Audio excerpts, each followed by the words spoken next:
महाअभिषेकको विशेष भन्नुपर्दा महाअभिषेक रिन्चेन तेर्जोद अर्थात् रत्ननिधि कोष बुद्धकालीनदेखि भए तापनि यस जम्बुदेव अर्थात् यस संसारमा 18औं शताब्दीदेखि मात्रै प्रचार प्रसार भएको हामी इतिहासमा देख्न पाइन्छ। नीतिपति प्रथम झम्कुन्डु रिम्पोछेद्वारा 5 नीति कोषको ग्रन्थ रचना गर्नुभएको थियो। त्यस 5 ग्रन्थ मध्ये महाअभिषेक रत्ननिधि कोष ग्रन्थ 1 रहेको छ। यसमा 800 देखि 850 वटा फरक फरक अभिषेकहरू रहेको छ। यो अभिषेक परम पूजनीय शरणायक गुरु संघे न्येम्पा रिम्पोछेद्वारा प्रदान गरिराख्नु भएको छ।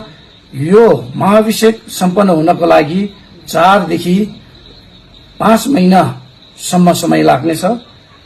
यो महाअभिषेक बौद्ध धर्मानुसार 4 परम्परा मध्ये कग्यु र निङमा परम्पराले प्राय साधना गरेको देख्न पाइन्छ। यस महाअभिषेकमा विभिन्न देशहरूबाट धार्मिक मित्रहरू उपस्थित हुनुभएको छ र हरेक दिन फरक फरक अभिषेक भएको कारणले गर्दा यदि इच्छुक हुनुहुन्छ भने तपाईहरू रुम्तेक गुम्बामा पाल्न सक्नुहुनेछ। धन्यवाद।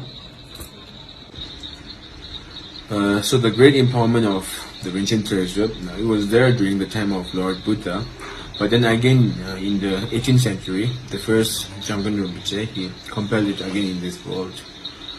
So the Rinchen Terzod, it was given in Sikkim the first time by His Holiness Dibu Khyentse Rinpoche in late 1970s, and so now here we are doing it again here in Rumtek Dharma Chakra Centre by His Eminence Drubwang Sangye Nyenpa Rinpoche. So the empowerment will last for maybe 2-3 months, and each day we are having 8 to 9 empowerments a day, or sometimes more than that.